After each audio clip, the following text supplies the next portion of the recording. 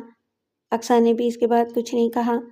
10:20 ہوئے تھے جب جنید اقصیٰ کو رحیم النساء کے کمرے میں بھیجنا چاہتا تھا، لیکن اس سے پہلے کہ وہ اقصیٰ سے کچھ کہتا، اس کے موبائل کی گھنٹی بجی۔ ہاں، جنید نے نمبر دیکھنے کے بعد کال ریسیو کی۔ مجھے کچھ دیر ہو جائے گی بھائی صاحب، نبیل کی آواز سنائی دی۔ 11:30 بجے پہنچ سکوں گا؟ ہاں، اس سے زیادہ دیر مجھے نہیں ہوگی، بس چند سیکنڈ پہلے ضرور پہنچ سکتا ہوں۔ اچھا، جنید نے طویل سانس لی۔ اس وقت اقصیٰ بھی وہیں تھی، جس کے سامنے وہ نبیل سے بات نہیں کر سکتا تھا۔ اس نے موبائل بند کیا۔ اقصیٰ سوالیہ نظروں سے اس کی طرف دیکھ رہی تھی۔ انہی صاحب کا فون تھا جن سے میٹنگ ہے، جنید نے اسے بتایا۔ فون انہوں نے اس لیے کیا تھا کہ انہیں آنے میں کچھ دیر ہو جائے گی، 11:30 بج جائیں گے۔ اقصیٰ کے چہرے سے ایسا ظاہر ہوا جیسے اس تاخیر سے اس کی پریشانی میں اضافہ ہوا ہو، لیکن وہ کچھ بولی نہیں۔ نبیل نے وقت کی نہایت شدت سے پابندی کی۔ 11:29 ہوئے تھے جب وہ گھر کے دروازے پر کھڑا تھا اور جنید نے اسی وقت دروازہ کھولا تھا۔ وہ خاموشی سے اندر آ گیا۔ جنید نے دروازہ بند کیا۔ خاموشی سے میرے کمرے میں چلے چلو۔ جنید نے اس کا ہاتھ پکڑ کر قدم بڑھائے۔ یہیں بیٹھے جاتے ہیں، نبیل نے بڑے کمرے کے صوفوں کی طرف اشارہ کرتے ہوئے کہا۔ نہیں، جنید نے آہستہ سے کہا، رقم اور کاغذات میرے کمرے میں ہیں۔ اور آپ کی بیگم صاحبہ؟ نبیل نے اس کے ساتھ چلتے ہوئے طنزیہ لہجے میں پوچھا۔ اسے میں نے اماں کے پاس بھیج دیا ہے۔ آج خنکی کچھ بڑھ گئی ہے، نبیل اس طرح بڑبڑایا جیسے جنید سے اس کی یہ ملاقات ایک خوشگوار ماحول میں ہوئی ہو۔ بیٹھو، جنید نے کہا۔ نبیل بیٹھ گیا۔ جنید نے بریف کیس کھول کر ایک فائل اور ایک براؤن لفافہ نکالا جو بہت ہلکا تو نہیں لیکن زیادہ بھاری بھی نہیں تھا۔ وہ اس نے نبیل کی طرف بڑھایا۔ گن لو، اتنا اعتبار تو کیا جا سکتا ہے آپ پر، نبیل نے بڑی سنجیدگی سے کہا اور لفافہ اپنے کوٹ کی جیب میں ڈال لیا۔ جنید نے مکان کے کاغذات کی فائل کھول کر نبیل کی طرف بڑھائی۔ ایک نیا کاغذ بھی فائل میں موجود تھا جو جنید نے دفتر میں خود ٹائپ کیا تھا۔ فائل کے بعد اس نے ایک بال پوائنٹ بھی نبیل کی طرف بڑھا دیا۔ کہاں کہاں دستخط کرنے ہیں؟ نبیل نے پوچھا۔ جنید نے بتایا اور نبیل نے دستخط کر کے فائل واپس کر دی اور کھڑا ہو گیا۔ ٹھہرو نبیل، جنید جلدی سے بولا۔ نبیل کھڑے کھڑے سوالیہ نظروں سے اس کی طرف دیکھنے لگا۔ کل دن میں کسی وقت کہیں مجھ سے ملو، جنید نے کہا۔ ممکن ہے میری کچھ باتیں تمہاری سمجھ میں آ جائیں، پھر میرے ساتھ گھر آ جانا۔ میں جانتا ہوں کہ اماں بہت غصے میں ہیں، لیکن ماں بہرحال ماں ہوتی ہے، کچھ ڈانٹیں گی، ڈپٹیں گی اور پھر ٹھیک ہو جائیں گی۔ ایسا نہیں ہوگا۔ نبیل کا قدم دروازے کی طرف بڑھ گیا۔ انسان کو بہتری کی توقع رکھنی چاہیے میرے بھائی۔ اچھا، تو میں ابھی مل لیتا ہوں ان سے۔ اس وقت نہیں، اس وقت نہیں، جنید جلدی سے بولا۔ میں نے یہ بات ان سے چھپائی ہے کہ اس وقت تم آ رہے ہو۔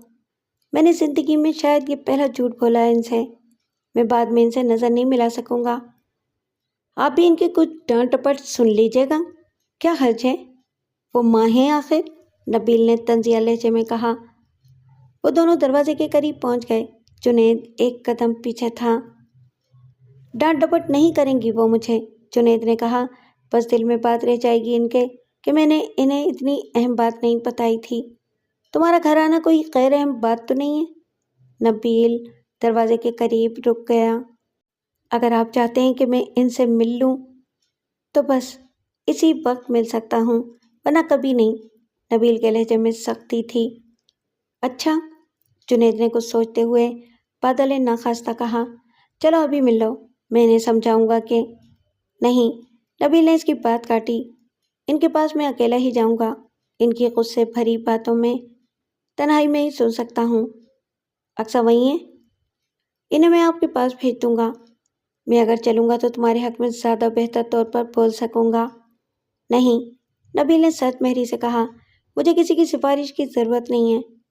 اچھا، جنید نے پھر بادل ناخواستہ ہی کہا، مجھے خوشی ہوگی اگر تم خود ہی ان کا غصہ رفع کر سکو اور اپنے گھر میں لوٹ آؤ۔ اپنے گھر میں؟ نبیل کا لہجہ پھر طنزیہ ہو گیا۔ اس کے مالک اب آپ ہیں بھائی صاحب۔ تو کیا ہوا، بڑے بھائی کا گھر بھی تو اپنا ہی ہوتا ہے۔ تمہیں بالکل اندازہ نہیں ہے کہ میرے دل میں اب بھی تمہارے لیے بہت جگہ ہے۔ آپ غاصب ہیں میرے۔ نبیل کے لہجے میں غصے کی لہر آ گئی۔ یہ کیا کہہ رہے ہو تم نبیل؟ جنید نے تعجب سے اس کی طرف دیکھا۔